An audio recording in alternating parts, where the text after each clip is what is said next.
The year was 1887, and the winter had come to the reservation with teeth. It was a lean, vicious thing that gnawed at the canvas of the typus and stole the warmth from a man's bones before he could draw a full breath. For Chayton, who had seen only 18 such winters, this one felt like the oldest and cruelest of them all. The land, once a bountiful mother, was now a barren husk, picked clean of game. The government rations mealy flour and rancid lard were a slow poison, an insult that settled in the gut and soured the spirit. Sickness, a quiet companion to hunger, moved through the camp like a phantom, leaving a rattling cough in its wake. Chayton felt the weight of it all settle on his shoulders, a burden heavier than any pack. He was no longer a boy, but not yet a man in the way his grandfather had been a man, free to follow the herds across an open plain. His world was fenced in by lines on a map he could not see, and rules made by men he did not know. His days fell into a grim, repeating pattern. Rise before the sun painted the bruised sky, hunt for tracks where there were none, and return with hands that were empty and a heart that was hollow. He would see the hope fade from his mother's eyes and hear the shallow, ragged breathing of his little sister, Mesa, and the hollowness in his own chest would ache with a fierce, useless anger. He was trapped, caught between the fading stories of the elders and the stark, hungry reality of the now. He was a warrior with no war to fight, a hunter with no game to track, a provider with nothing to provide. He had built a shell around himself, a quiet, stoic thing that kept the world at bay. Inside that shell, however, a desperate fear churned, a fear for Mesa, whose small body was being consumed by the relentless cough. He would have traded his own spirit for a cure, sold his own future for a handful of nourishing food. It was a prayer he offered up to a silent sky each night, a desperate bargain whispered into the biting wind. He did not know that an answer of a kind was already on its way. The answer came in the form of Mr. Albright, the reservation agent. He was a man whose face seemed permanently pinched by disapproval, his compassion as thin as watered-down milk. He rode into their camp not with supplies, but with a proposition that was so strange, so deeply dishonorable, it stole the air from Chayton's lungs. He spoke of the widow, Eleanor Vance, the woman who owned the vast V-V ranch that bordered their starving lands. Her husband, a man of brutal reputation and immense wealth, had died in the fall, leaving her the sole heir to an empire of grass and cattle. Mr. Albright laid out the terms with the detached air of a man selling livestock. Eleanor Vance was 50 years old, childless, and beset by her late husband's relatives from the east, vultures circling what they believed was a dying carcass. To secure her claim under the laws of the white man, to hold the ranch against their greed, she needed a husband, a name on a piece of paper, a presence in the house. She had heard of Chayton's family, of their struggle, of his good name as a dutiful son, and so she had made an offer. "She will marry you," Albright said, his eyes avoiding Chayton's. "You will live at the ranch house. In return, she will provide for your family, a steer every week. Sacks of flour, sugar, coffee, medicine from the doctor in Blackwood for your sister, blankets, more than you could ever hope for." The words fell into the silence of the teepee like stones into still water. Chayton's mother gasped, her hand flying to her mouth. His father's face hardened into a mask of grim stone. Marry a white woman? A woman older than his own mother? It was not a marriage, it was a sale. He would be a kept thing, a pet to be paraded when needed, his dignity traded for beef and blankets. A hot shame washed over him, so potent it was like a physical blow. He wanted to spit, to scream, to tell Albright to take his disgusting offer and ride it straight to hell.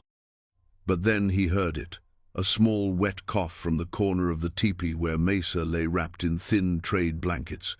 It was a sound that cut through his pride, that silenced his rage. He looked at his sister's face, pale and glistening with fever in the dim light. He saw the gnawing desperation in his mother's gaze. What was his honor worth if his sister died? What was his pride worth if his family starved? The choice was no choice at all. It was a cage, and the door had just slammed shut. "I will do it," he said, the words tasting like ash in his mouth. He did not look at his parents. He looked only at the dark corner where his sister fought for every breath. He was making a sacrifice, laying his own spirit down on an altar of necessity. He did not know, could not have imagined, that he was stepping into a world far more complex than simple shame, a world that held a loneliness as profound and a grief as deep as his own. The journey to the V-V ranch was a short one in miles, but it felt like crossing into another world. The land itself seemed to change, the sparse, overgrazed reservation giving way to rolling hills of thick, cured grass that swayed like a golden sea. The ranch house loomed on a rise, a two-story fortress of dark timber and river stone, its windows like vacant eyes staring out over the vast expanse of its domain. It was a house built on power, solid and unyielding, and it made Chayton feel small, a piece of driftwood washed up on an alien shore. He was met not by the woman, but by a stern, grey-haired housekeeper named Martha, whose lips were set in a permanent line of disapproval. She led him through the house in a silence that was thick and oppressive. The air inside was still and cold, smelling faintly of lemon oil and old sorrow. Dark, heavy furniture stood like silent sentinels on polished wood floors. Portraits of stern-faced ancestors stared down from the walls, their painted eyes following his every move. It was the quietest place he had ever been, a tomb sealed against the world. His rooms were in a separate wing, larger than his family's entire tipi. There was a soft bed with a thick quilt, a wardrobe of dark wood, and a window that looked out not toward the east and the rising sun, but west, over the endless empty hills. It felt like a gilded cage. Martha informed him that Mrs. Vance would expect him for dinner at 6. Her tone made it clear this was not an invitation, but a command. When the clock in the hall chimed the hour, he made his way to the dining room. It was a long, cavernous space, dominated by a table that could have seated 20. Eleanor Vance sat at one end, a solitary figure in a high-backed chair. She was dressed in a severe black gown, her silver-streaked hair pulled back so tightly it seemed to pull at the corners of her eyes. Her face was a mask of pale, composed neutrality. There were lines of grief and fatigue etched around her eyes and mouth, but her expression gave nothing away. She was not the crone he had imagined, but she was not a welcoming presence either. She was like the house itself, formidable, remote, and steeped in a profound, unbreachable loneliness. "Mr. Chayton," she said, her voice low and even, without a trace of warmth. "Please, sit." She indicated the chair at the opposite end of the vast table. The distance between them was a chasm, a physical representation of the gulf that separated their worlds. He sat, his back straight, his hands resting in his lap. He felt clumsy and out of place, the rough wool of his trousers a stark contrast to the fine linen of the tablecloth. The meal was served by Martha in suffocating silence. The clink of silverware against porcelain was the only sound. Chayton ate what was put before him, the rich food, tasting strange on his tongue. He kept his eyes down, but he could feel her gaze on him, not curious or cruel, but assessing. It was the way a rancher might study a new piece of breeding stock. The thought sent another wave of hot shame through him. After the plates were cleared, she finally spoke of the arrangement. Her words were direct, stripped of any pretense of sentiment. "This is a contract, Mr. Chayton, a business arrangement. You will want for nothing here. Your family will receive the promised provisions. Your presence is required. You will act as the master of this house. When we have visitors, or when we must go into Blackwood, you will be at my side. You will be my husband." She said the word husband as if it were a legal term, devoid of any human meaning. "In all other matters, your time is your own.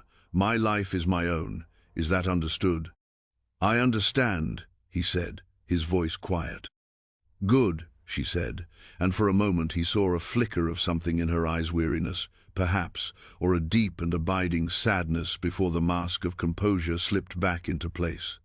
She rose from her chair. I am tired. Good night." She left him there, alone at the end of the long, empty table. The silence of the house rushed back in to fill the space she had vacated.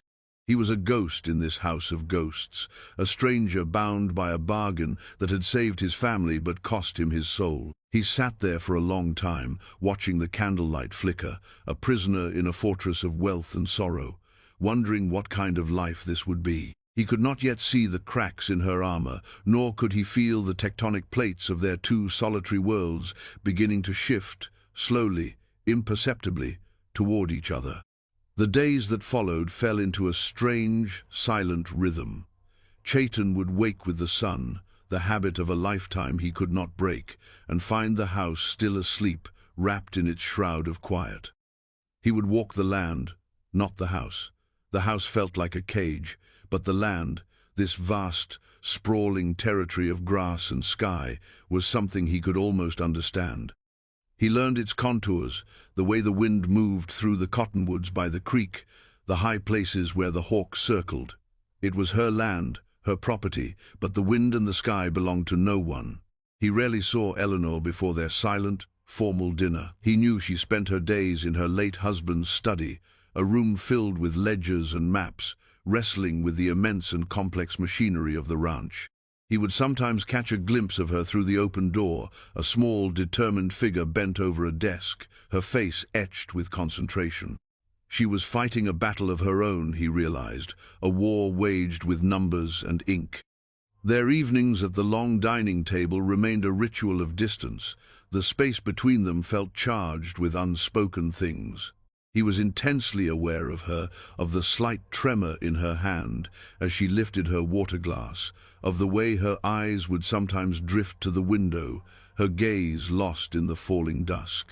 He observed her as a hunter observes a wary animal, learning her habits, her silences, the subtle shifts in the atmosphere around her.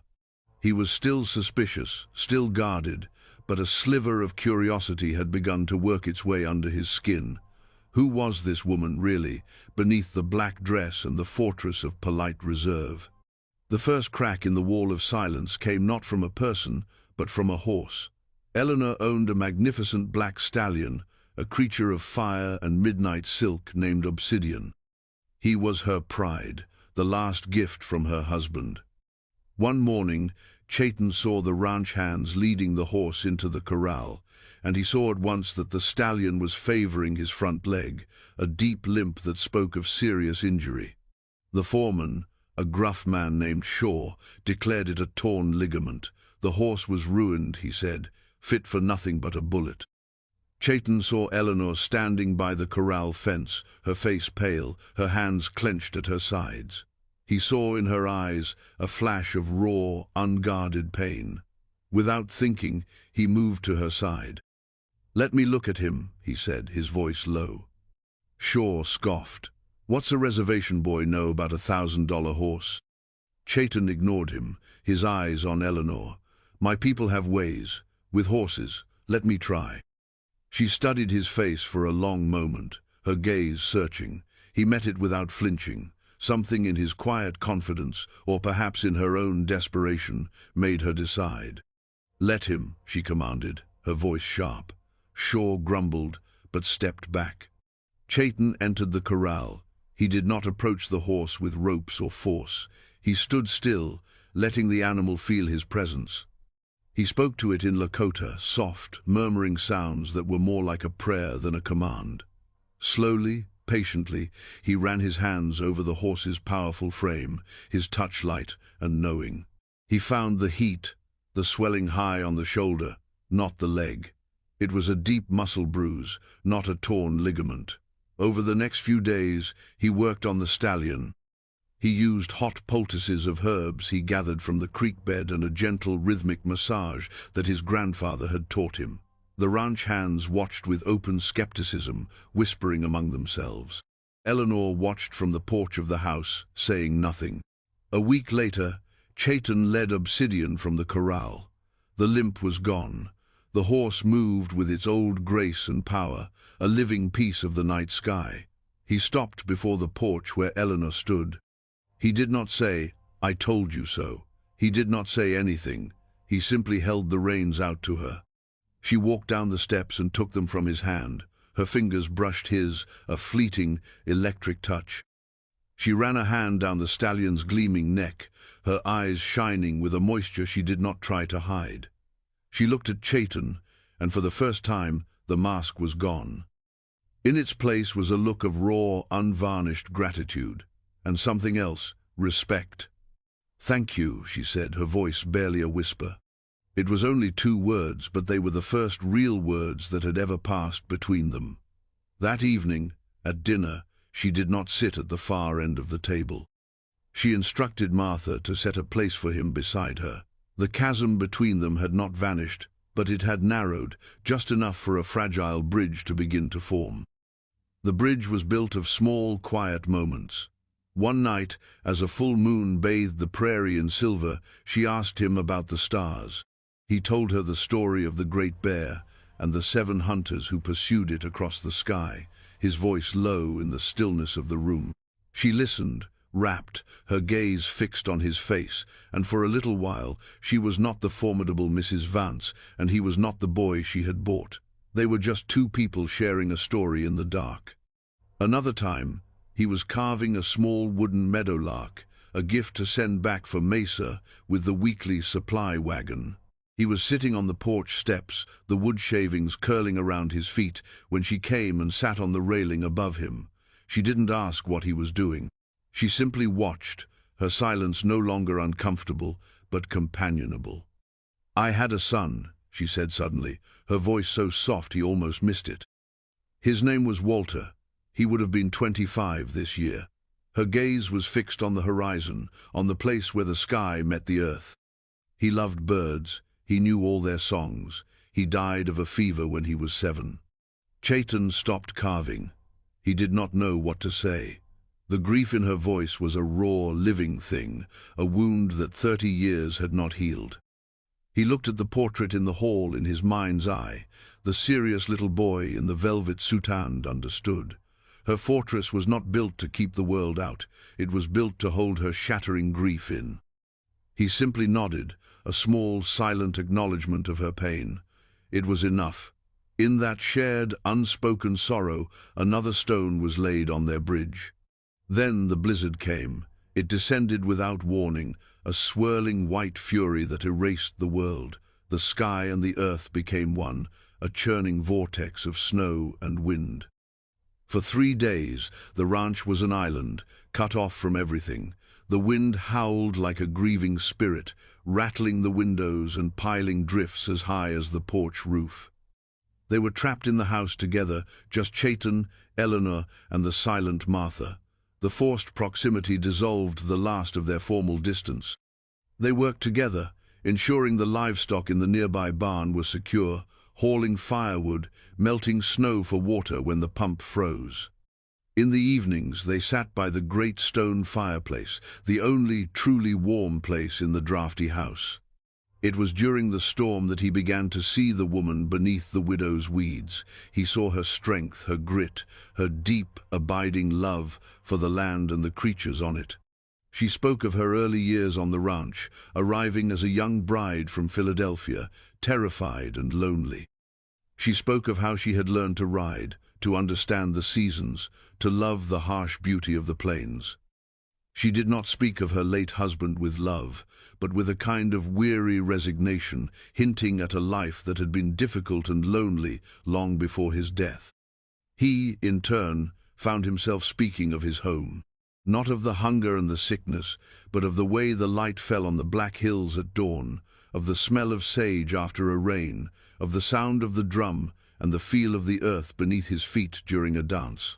He spoke of Mesa, of her cleverness and her laughter. In the warm, flickering light of the fire, insulated from the world by the raging storm, they were no longer a transaction.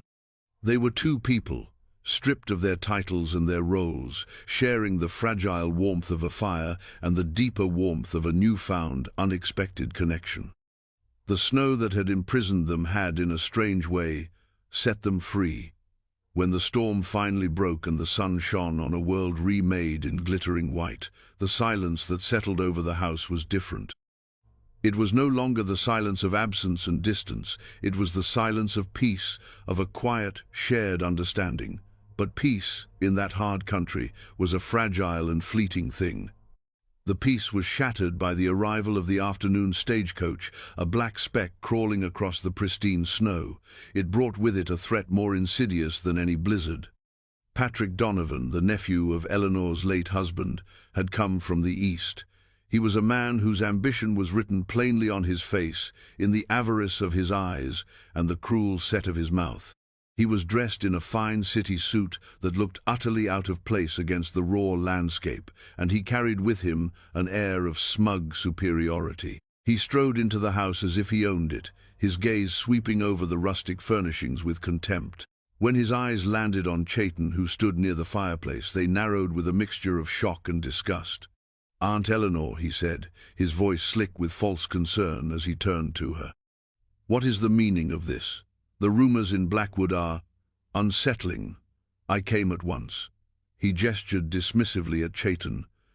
"They say you've taken up with a savage." "This is Chayton Vance," Eleanor said, her voice cold as ice, her posture ramrod straight. "My husband." Patrick let out a short, ugly laugh. "Husband? Aunt, you must be mad with grief.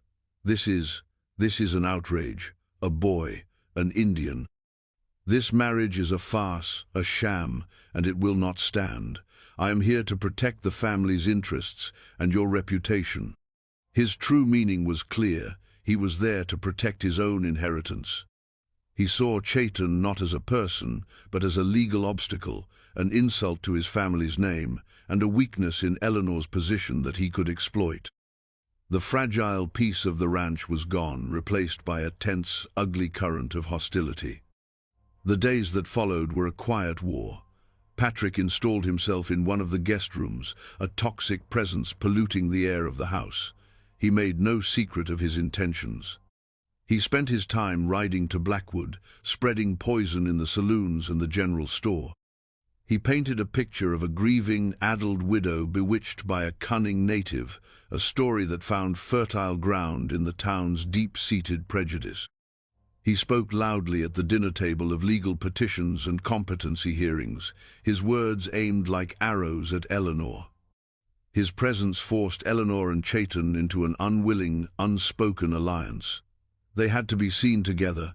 They had to present a united front against his campaign of whispers and threats. When Patrick was watching, Chayton would stand a little closer to her, a silent, protective presence. She, in turn, would address him with a familiarity she had never used before, asking his opinion on ranch matters in front of her nephew, a clear and deliberate display of respect for his position. The performance became, by degrees, less of a performance. The shared threat forged their tentative connection into something stronger, something tempered by adversity. They were no longer just two lonely people who had found a sliver of understanding. They were partners in a battle for her home, for her autonomy. Patrick's cruelty had the opposite effect of what he intended. Instead of driving a wedge between them, it cemented them together. He tried to undermine Chayton with the ranch hands, referring to him as the squaw man or the widow's pet. But the hands had seen Chayton heal obsidian. They had seen his quiet competence, his deep knowledge of the land. They might not have understood the arrangement, but they respected skill, and they despised Patrick's city-bred arrogance. His insults mostly earned him sullen glares. The conflict escalated one afternoon in the stables. Patrick, emboldened by whiskey, began berating one of the younger ranch hands over a trivial matter. When Chayton calmly intervened, telling him to leave the boy alone, Patrick's rage finally boiled over. "You dare to give me orders?" he sneered, his face mottled with fury. "You, who are nothing but a piece of property she bought to spite us. You are not the master here. You are a dirty, red-skinned fraud." Chayton stood his ground, his face a calm, unreadable mask, but his fists were clenched at his sides. He felt the old, hot anger rise in him, the same anger he had felt in the face of his people's slow starvation. But he also felt Eleanor's presence in his mind, the memory of her quiet strength. He would not give this man the satisfaction of a brawl. He would not descend to his level. "This is not your land, Donovan," Chayton said, his voice low and steady. "And I am not your problem. You are your own problem." Before Patrick could respond, Eleanor appeared in the stable doorway. She had heard the raised voices, her eyes, cold and flinty, fixed on her nephew. "Patrick," she said, and her voice cut through the tension like a whip. "You will not speak to my husband that way. You are a guest in this house, a guest whose welcome is wearing thin. Go to town, sober up, and think very carefully about your next words." Defeated, humiliated in front of the men, Patrick stormed out, muttering threats. In the sudden quiet of the stable, Eleanor and Chayton looked at each other. He saw in her eyes a fierce, protective fire he had never seen before. She had defended him. She had called him her husband, and for the first time, the word had not sounded like a legal term. It had sounded like a shield. He knew then that Patrick would not give up. This was just the beginning. The real storm was yet to come. The storm broke a week later. It arrived not as wind and snow, but as a black carriage pulling up the drive, kicking up dust in the late morning sun. Patrick Donovan stepped out, but he was not alone. With him were two other men, the town sheriff, a man named Hale, whose authority was easily swayed by wealth and influence, and a sharp-faced lawyer from Blackwood, clutching a leather satchel. This was it, the formal assault. Eleanor met them at the door, Chayton standing just behind her, a silent shadow at her shoulder.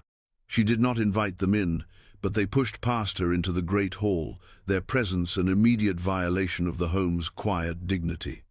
"Eleanor, this is an intervention," Patrick began, his tone dripping with a loathsome, feigned pity. "For your own good. I have here," he nodded to the lawyer, who opened his satchel, "a petition signed by dozens of concerned citizens of Blackwood, and a legal motion to have you declared mentally incompetent to manage your own affairs." Sheriff Hale shuffled his feet, looking uncomfortable. "Ma'am, it's irregular. This marriage." He gestured vaguely toward Chayton. "People are talking. Patrick here has a legitimate family interest. My interest is in seeing this ranch me uncle's legacy preserved, not squandered or made a mockery of." Patrick's voice rose, filling the hall. He turned his full, venomous attention to Chayton. "And you think you can waltz in here and take what belongs to decent, hard-working white folk? You think we'll let this charade stand? You are nothing." A savage she picked up from the gutter out of some pathetic, grief-stricken madness. Eleanor grew pale, her hand gripping the back of a chair for support. The public cruelty of it, the sheer force of their greed, seemed to stun her into silence.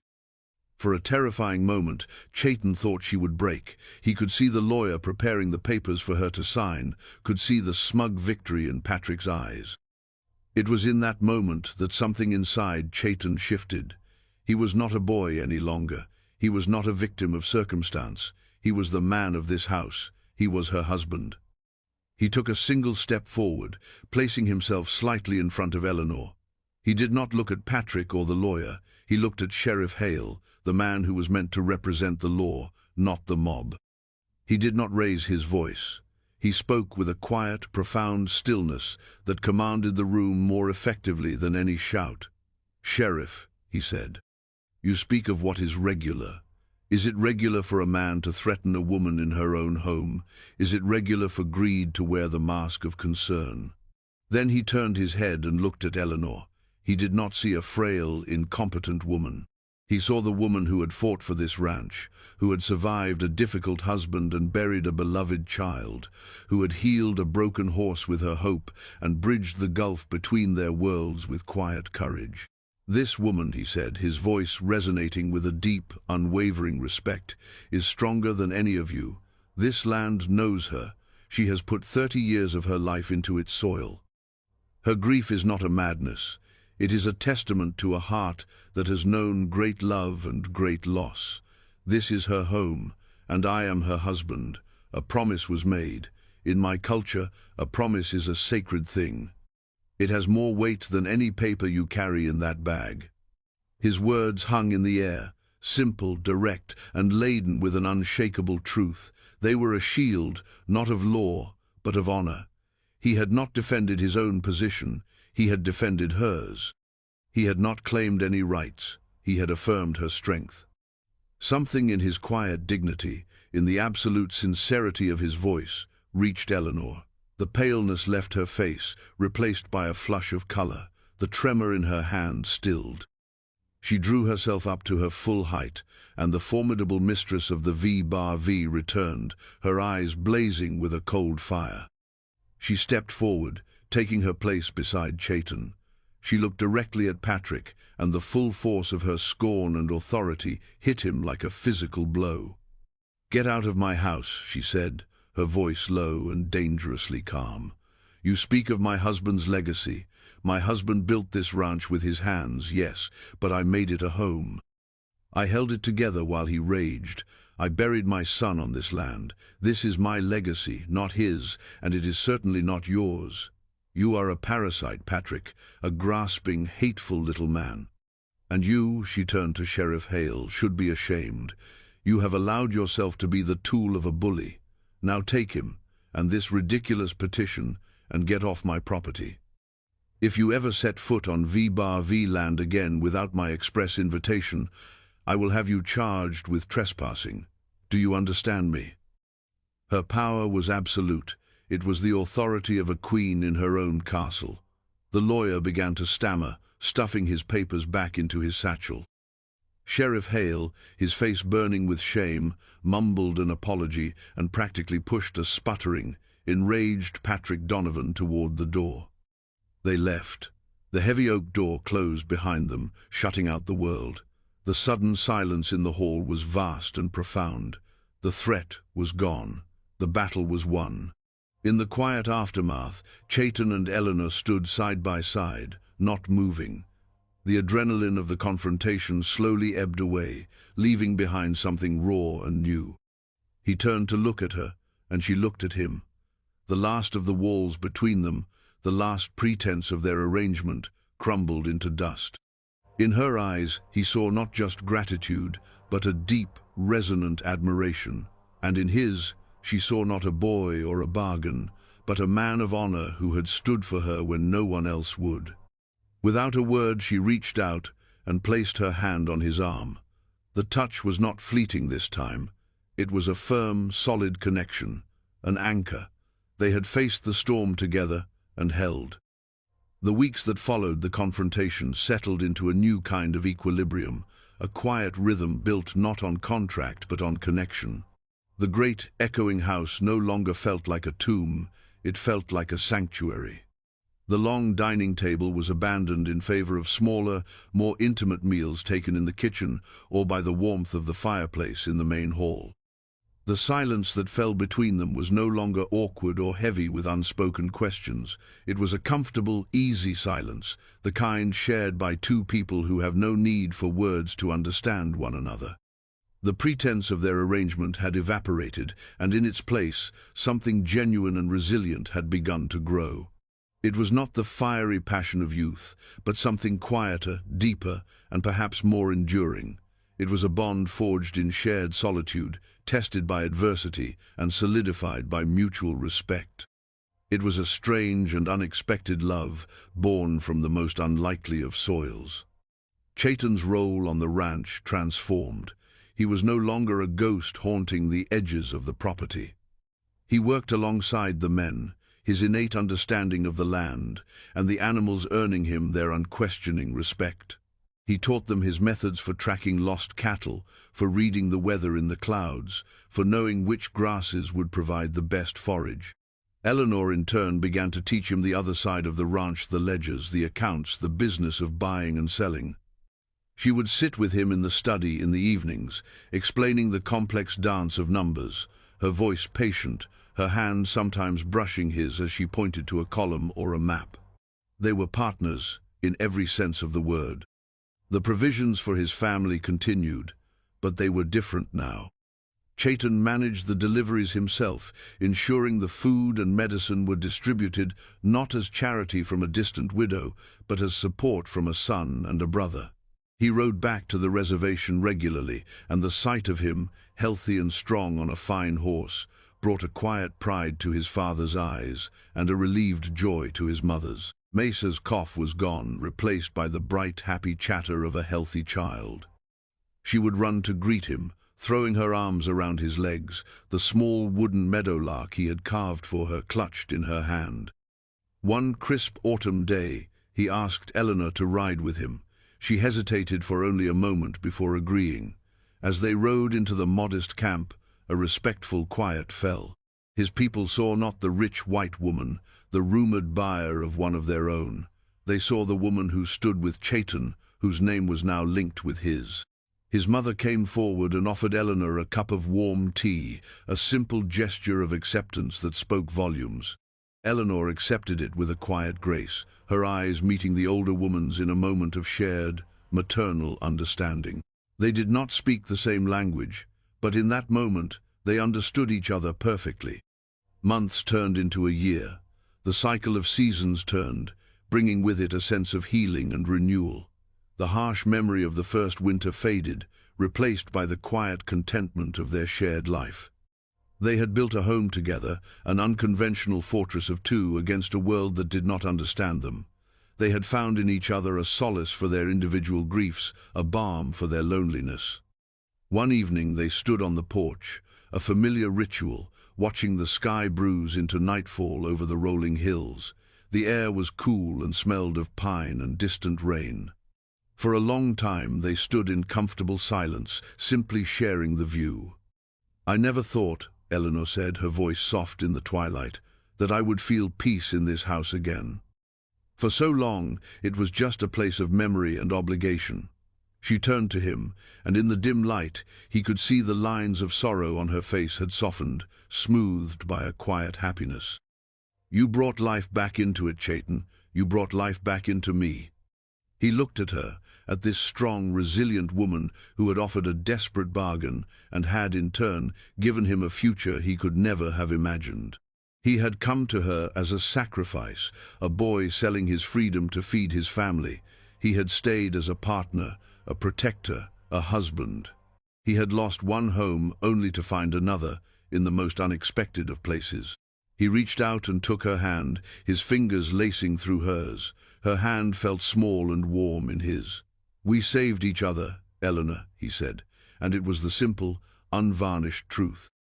They stood there together as the first stars pricked the deep velvet of the sky, two people from two different worlds, bound by an unlikely love, their silhouettes merging into one against the vast, silent canvas of the American West. They had faced judgment and hatred, and had answered it not with anger, but with dignity and a quiet, unshakable loyalty. In a world determined to tear them apart, they had simply and bravely held on.